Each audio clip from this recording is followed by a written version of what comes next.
Greetings. This is Brother Eli with another episode of Bible Truth Revealed. This teaching is entitled The Lying Pen of Scribes. That is, the lying pen of scribes.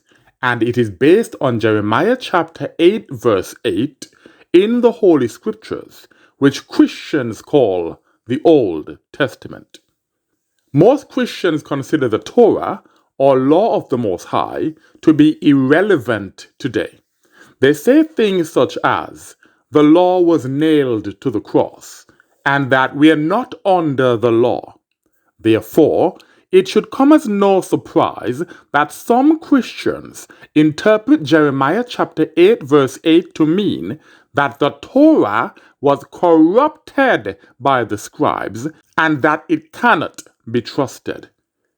It should also not surprise us that many Muslims have jumped on the bandwagon of saying that the Torah has been corrupted. However, the Muslims have taken it a step further by insisting that the entire Christian Bible cannot be trusted. As a result, there are many Christian apologists desperately trying their best to convince others that the Muslim interpretation of Jeremiah chapter 8 verse 8 is inaccurate. In this teaching, I will examine Jeremiah chapter 8 verse 8 in context to demonstrate the following. 1. The enemies of the Most High intentionally misinterpret Jeremiah chapter 8 verse 8. 2. Jeremiah chapter 8 verse 8 does not mean that the Torah has been corrupted. And 3. The true meaning of Jeremiah chapter 8 verse 8. Part 1. The enemies of the Most High intentionally misinterpret Jeremiah chapter 8 verse 8. Listen closely. Today we'll be looking at Jeremiah chapter 8 verse 8. This is a fairly popular verse used in the interfaith community, and I know that many Christians object to the Muslim use of this passage. Today, however, we'll be looking at this passage from multiple angles, and then we'll qualify it with additional information. So let's read from the New English Translation. It says, "How can you say we are wise? We have the law of the Lord. The truth is, those who teach it have used their writings to make it say what it does not really mean." This translation explicitly states that the scribes use their own writings to change the meaning of the law or Torah. It does not say that the Torah has been corrupted. However, as the enemies of the Most High intentionally misinterpret Jeremiah chapter 8 verse 8, let's hear the interpretation that is preferred by Muslims and other enemies of the Most High. Now, perhaps it is Muslims can misunderstand this verse. I don't think that's the case, so let's continue to a different translation of the same verse. Here, I'm reading from a critical and exegetical commentary on Jeremiah, and it's written by Professor William McCain. When he wrote this commentary, he was the Emeritus Professor of Hebrew and Oriental Languages in the University of St. Andrews. Here's what he says. "How can you say we are wise men, and Yahweh's law is in our custody? Undoubtedly, it has been changed to falsehood by the falsifying pens of scribes." Now, let us look at an interlinear text of this passage. I'm reading from BibleHub.com. You can see the link is there in the image, and you can double check for yourself if this has been changed. So if you look at the very first line in the center of the page, it mentions "and the law," and the term used here is "and the Torah." So as we can see, the word Torah is directly mentioned. What if we take this word Torah as it is mentioned in the Hebrew and then put it back into the English translation? What is the result that we would get? So let's read this again. "How can you say we are wise men, and the Torah of Yahweh is in our custody? Undoubtedly, it has been changed to falsehood by the falsifying pens of scribes." This Christian commentary that was just quoted definitely says that the Torah has been corrupted. And this blatant lie has opened the floodgates for Muslims to claim that the Torah cannot be trusted. Islam competes with Christianity for the minds of the world's population. So naturally, Muslims prefer to quote Christian commentaries that outrightly state that the Torah has been corrupted. This way, they can use the Christians' own writings against them and urge Christians to throw away their Bibles and embrace the Quran instead. Israelites should definitely throw away Christian Bibles because they were written with the express purpose of separating us from the Most High and leading us into the idolatry of worshiping the Christian God-man. For details of this fact, please listen to my teaching entitled Exposing the Christian New Testament. That is, exposing the Christian New Testament. Christianity teaches that the Torah, or law of the Most High, is done away with, and that we must believe in their false god and idol in order to be saved. Therefore, it should come as no surprise that Christian Bible commentaries claim that the Torah has been corrupted. Here is another example from a very well-known Christian commentary. The Adam Clarke commentary says this: "The pen of the scribes is in vain. The deceitful pen of the scribes. They have written falsely, though they had the truth before them. It is too bold an assertion to say that the Jews have never falsified the sacred oracles. They have done it again and again. They have written falsities when they knew there were such." So the Adam Clarke commentary agrees that the Torah was corrupted by the scribes. This is exactly what we should expect from a Christian commentary. Christianity was invented by the enemies of the Most High with the express purpose of separating the children of Israel from the law of the Most High. Nothing would make Christians happier than to see Israelites rejecting the Torah and claiming that it has been corrupted. But this Christian deception has backfired because now Muslims are using it to claim that the entire Christian Bible cannot be trusted. For examples of other tactics that Christians use to try to convince the Israelites that we cannot and must not obey the law of the Most High, please listen to my teaching entitled, What Does the Most High Require of You?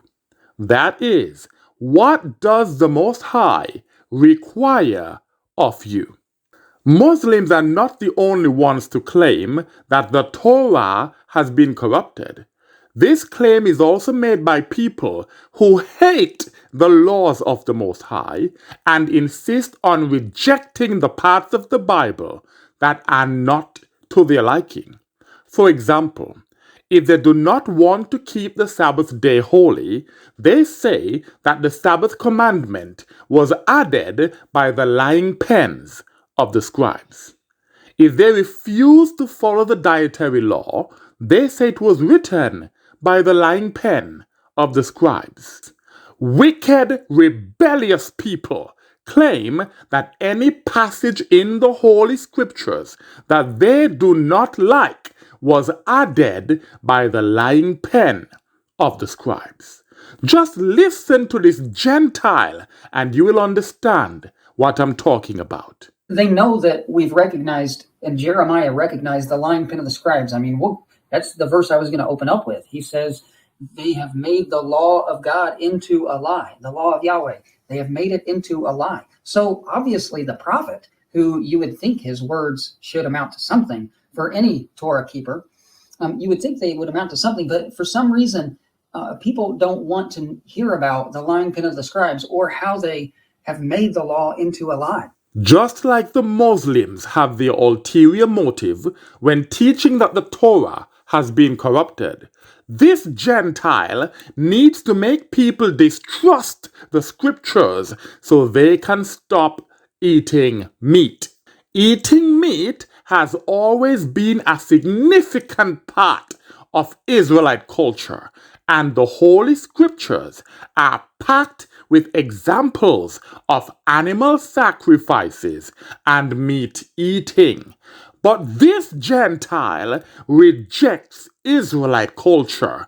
He teaches that every instance of meat eating in the Holy Scriptures was added by the lying pen of the scribes.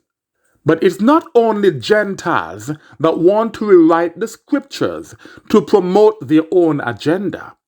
There is a growing number of Israelites that are also attempting to reinterpret the Holy Scriptures to their liking. Little do they know that they are guilty of the same thing that the lying scribes were doing in the days of Jeremiah. Listen to this reprobate try to reverse the sacrifices of Cain and Abel in the book of Genesis. Get your notes and be ready to write all this information that I'm about to bring forth down. Because we about to eat. Not literal food, but that spiritual food. Alright? So enjoy the video. Shalom. The church has traditionally taught that Adam's youngest son, Abel, who is depicted as righteous, was a shepherd, and that he, on a certain occasion, killed one of his lambs and presented its fat as a sweet-smelling aroma or savor to the Most High. Cain, on the other hand, is depicted as a farmer who presented an oblation, that is, a bloodless sacrifice, which I'm going to show you later on in the video, which consisted of herbs, vegetables, and grains. Now, according to the scripture, the Most High rejected Cain's sacrifice, but accepted Abel's, with which he was very pleased. Now, of course, the churches of today has not satisfactorily explained just why was Abel's sacrifice accepted while Cain's rejected. Mostly, it is argued that the Most High rejected Cain's sacrifice because it was bloodless and an oblation, or it just wasn't a good enough offering. But nothing can be further from the truth. Let us take a closer look at this subject, but with an open and unbiased mind, if at all possible, since from childhood we were indoctrinated with the traditional teaching of the church. The Most High himself says that the original law was corrupted and perverted by the lying pen of the scribes. Jeremiah 8:8. Therefore, it is reasonable to pose a question.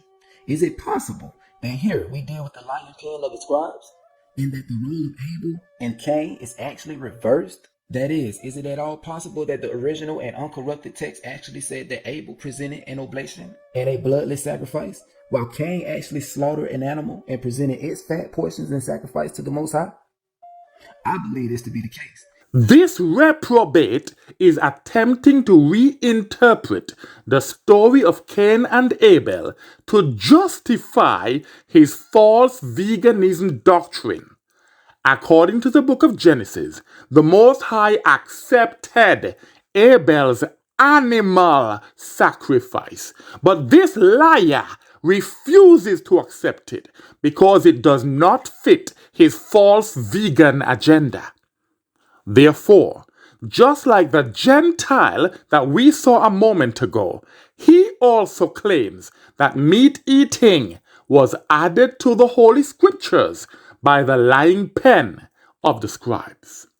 For a thorough refutation of this foolish doctrine, please listen to my teaching entitled Hebrew Veganites Refuted. That is, Hebrew Veganites Refuted.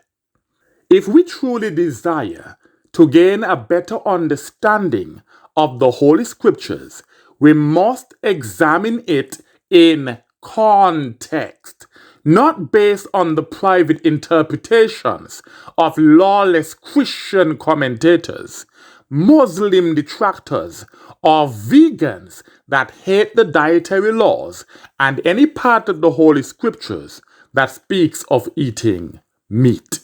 It's the enemies of the Most High that reinterpret and intentionally misinterpret Jeremiah chapter 8, verse 8, to give the impression that the scribes corrupted the Torah. Part 2. Jeremiah chapter 8, verse 8 does not mean that the Torah has been corrupted.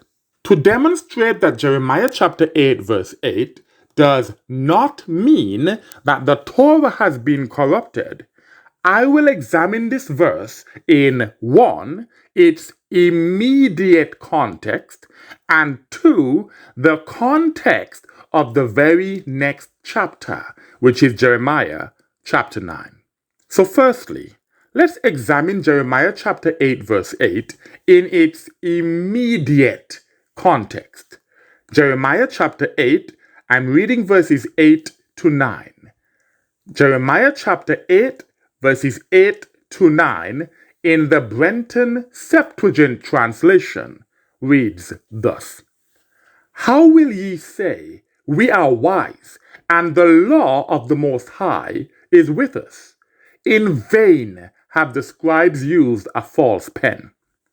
The wise men are ashamed and alarmed and taken, because they have rejected the word of the Most High. What wisdom is there in them? Verse 8 says, In vain, in vain, in vain have the scribes used a false pen. When something is done in vain, it means that it failed. So if using a false pen means attempting to corrupt the Torah, verse 8 tells us that this was done in vain. In other words, the scribes failed to corrupt the Torah. Let's find another example in the book of Jeremiah of something that was done in vain. This will help us to understand that in vain means that it failed. It was pointless. Jeremiah chapter 2, I will read verses 29 and 30. That's Jeremiah chapter 2, verses 29 and 30. And it says, Wherefore do ye speak unto me? Ye all have been ungodly, and ye all have transgressed against me, saith the Most High. In vain, in vain, in vain have I smitten your children. Ye have not received correction. A sword has devoured your prophets as a destroying lion, yet ye feared not. Verse 30 proves that in vain means that the action failed. It did not work. It was pointless. The Most High smote the people, yet they continued to be wicked and rebellious. They did not receive correction. They feared not. The punishment was pointless, in vain. In the same way, Jeremiah chapter 8 verse 8 reveals that the scribes failed to corrupt the Torah. Their false pen was in vain. Verse 9 tells us that the wise men rejected the word of the Most High. If it were true that they had corrupted the Torah, it would have said they have corrupted the word of the Most High. Not that they had rejected the word of the Most High. Now let's examine Jeremiah chapter 8 verse 8 in the context of chapter 9. We're going to the very next chapter, so I can further prove from its context that Jeremiah chapter 8 verse 8 does not mean that the Torah has been corrupted. Jeremiah chapter 9 verses 12 to 15 in the Brenton Septuagint translation is the same chapter, but verses 13 to 16 in the KJV. I'll be reading Jeremiah chapter 9, verses 12 to 15 in the Brenton Septuagint translation.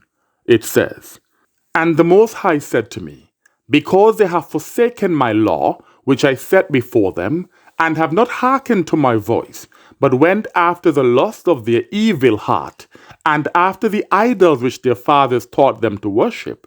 Therefore, thus saith the Almighty Creator of Israel, Behold, I will feed them with trouble, and will cause them to drink water of gall, and I will scatter them among the nations, to them whom neither they nor their fathers knew, and I will send a sword upon them, until I have consumed them with it."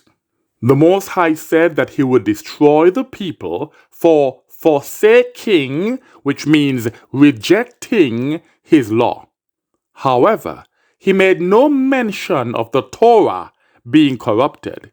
In fact, if the Torah had been corrupted, it would have been correct for the people to forsake it.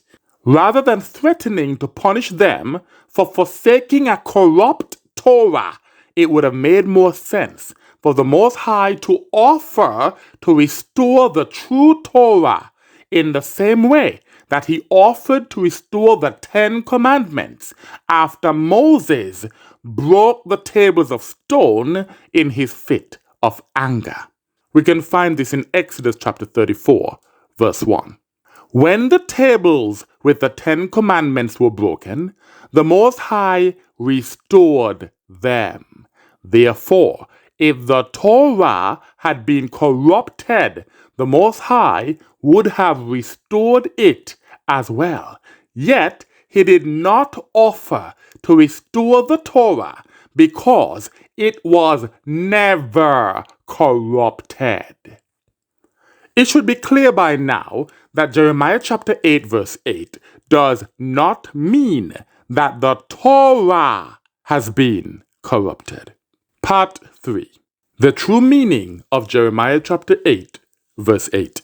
Again, if we truly want to understand the meaning of this verse, we must examine it in context. What was happening at the time when the Most High made that statement?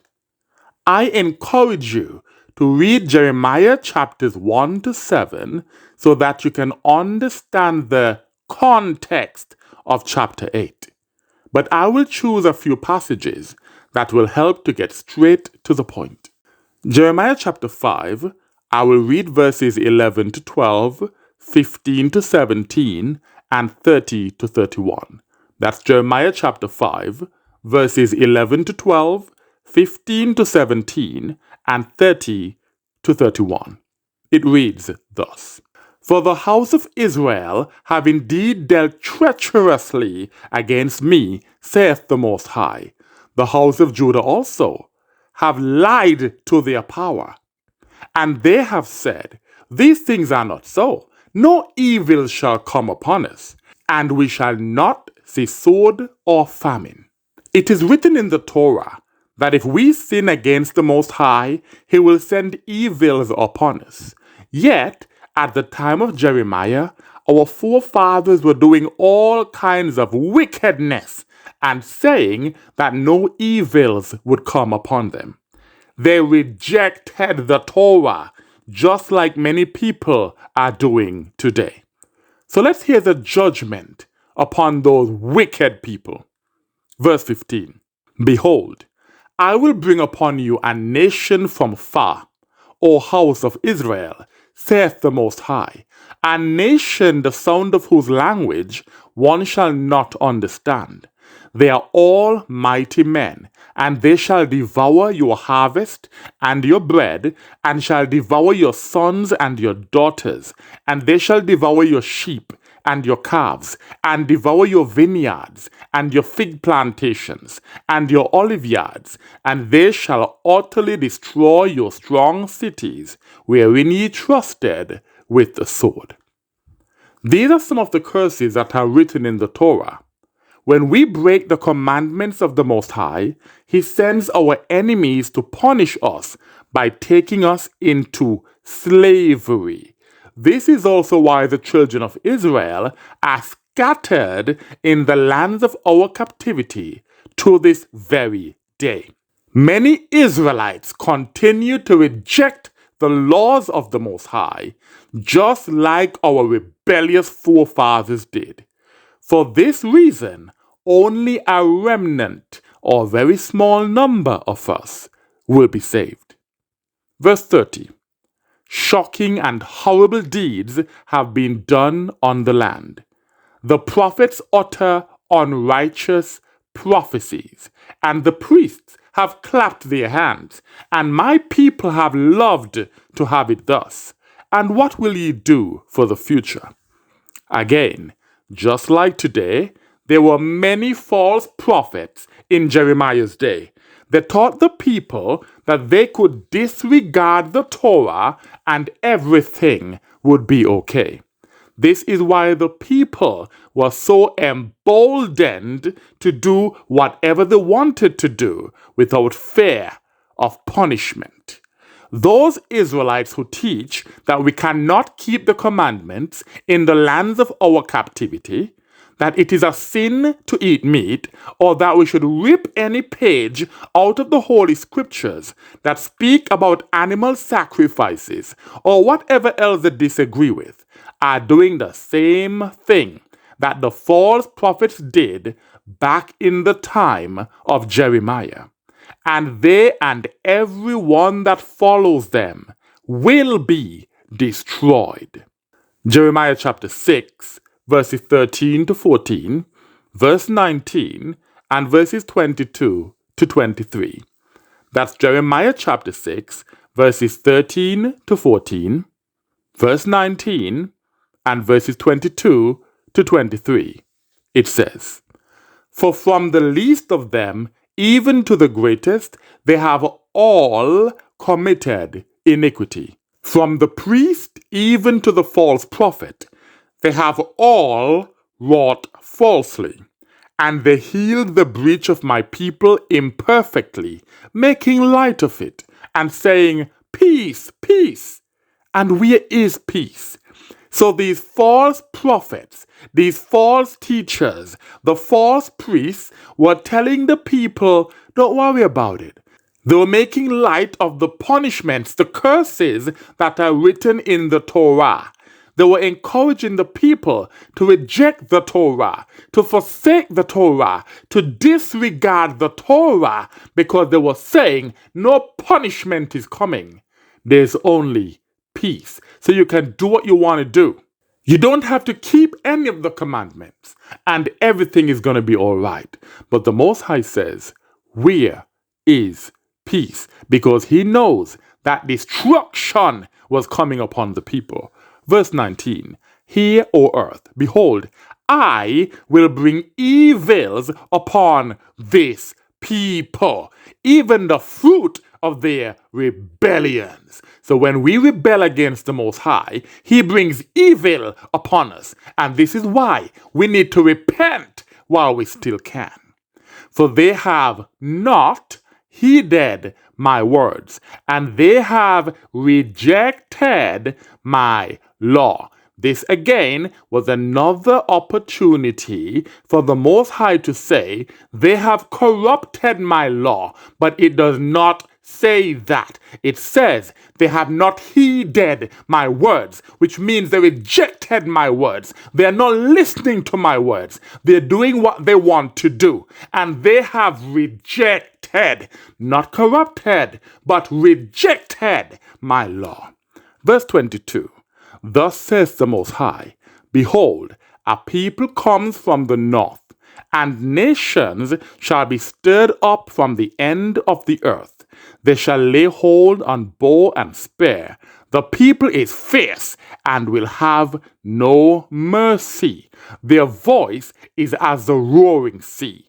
They shall array themselves for war against thee, as fire on horses and chariots, O daughter of Zion. Destruction is coming.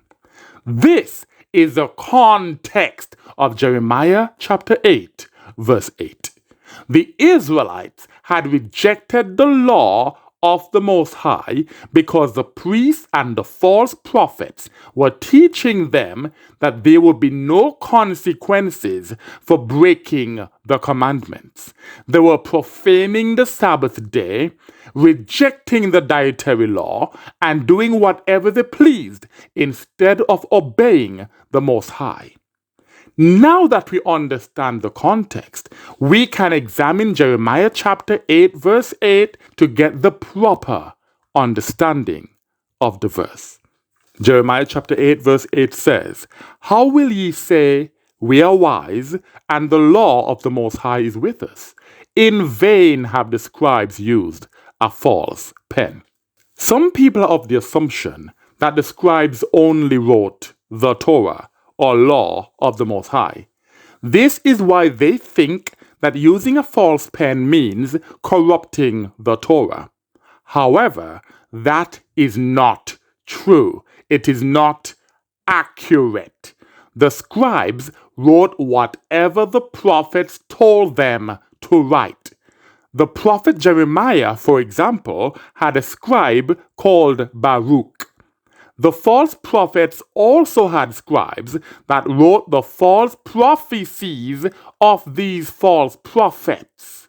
That is what a false pen is referring to.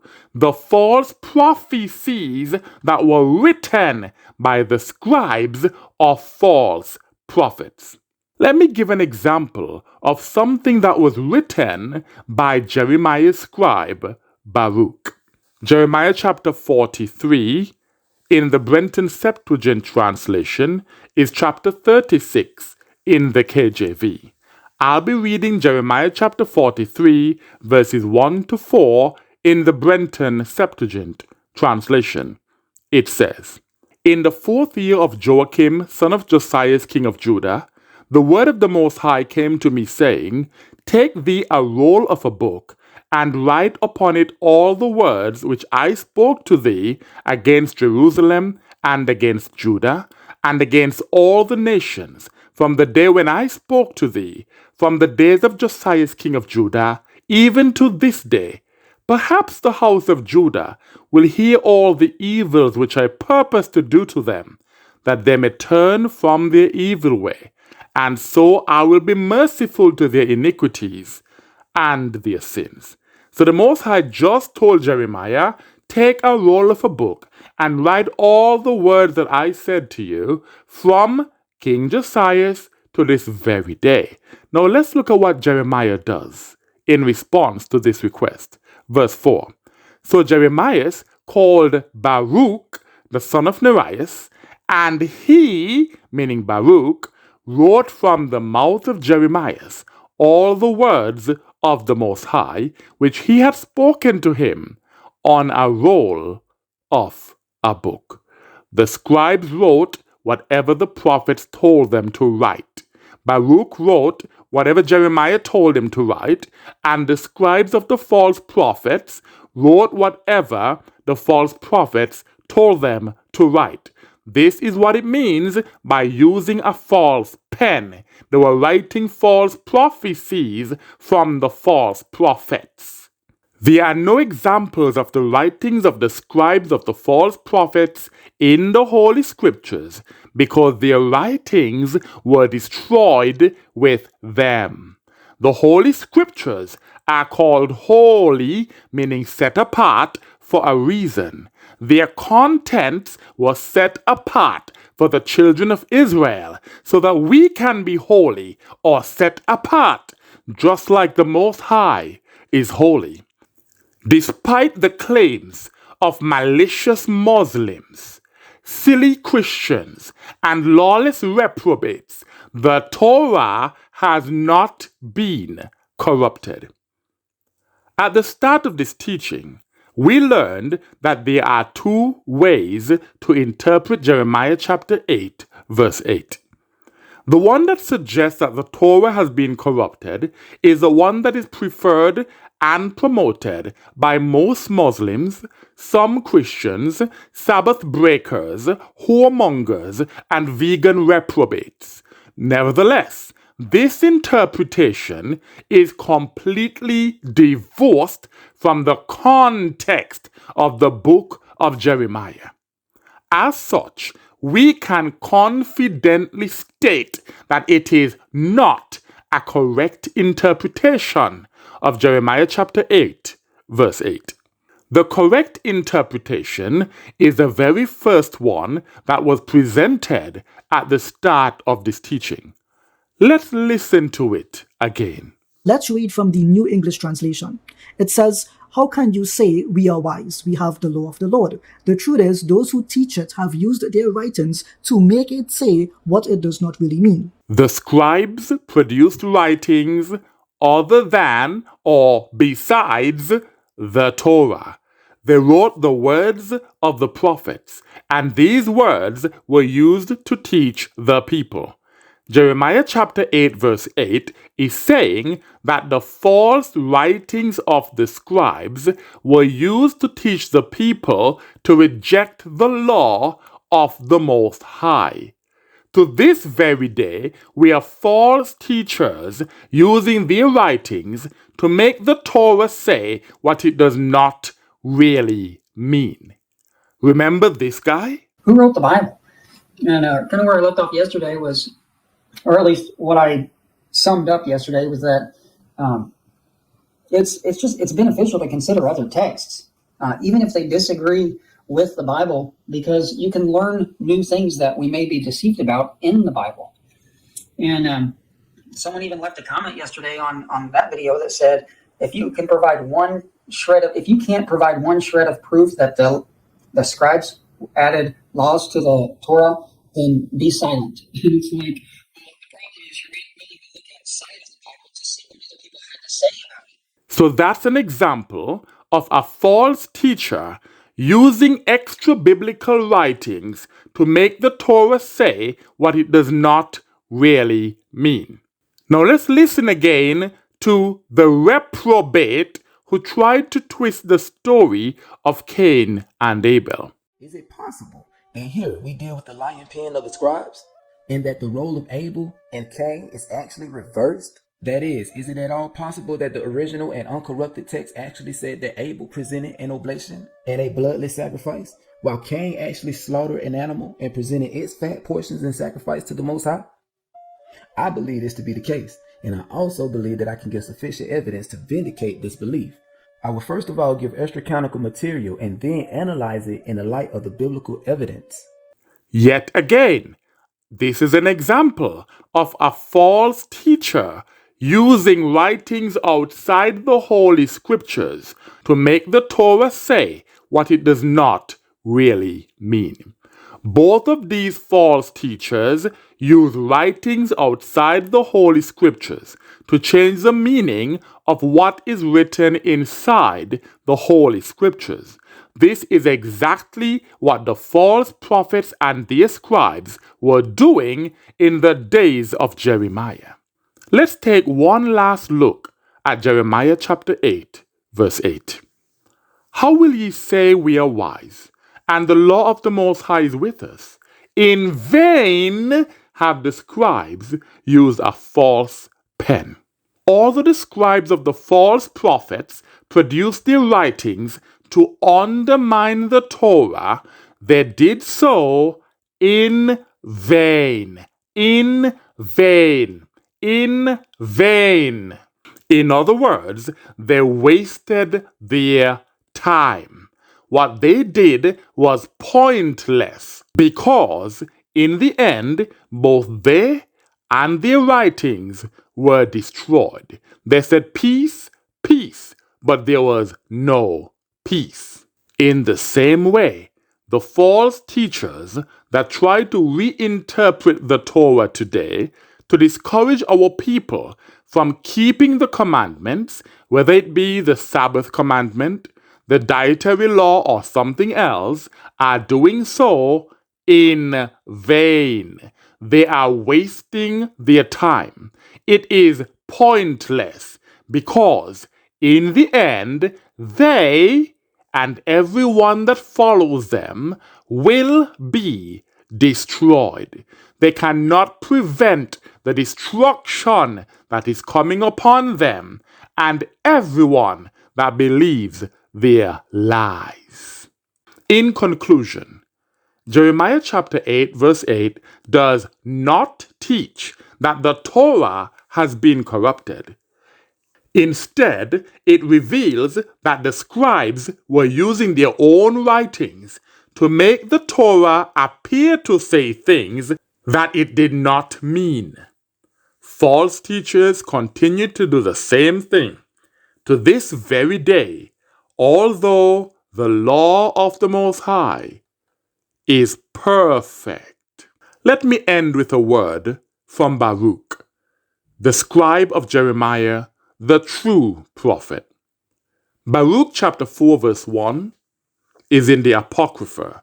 Baruch chapter 4 verse 1 says, "This is the book of the commandments of the Most High." This is the Torah, and the law that endureth forever. The Torah endures forever, and it is perfect. All they that keep it shall come to life, but such as leave it shall die. So all of the wicked, rebellious Israelites that reject the Torah so they can push their own foolish doctrines shall die. I pray that my people will reject the fallacious claims of mischievous Muslims, lawless Christians, rebellious Sabbath breakers, vegan reprobates, and other enemies of the Most High. Let us embrace the Torah of the Most High, just like He commanded us to do. And with that I say, Salam.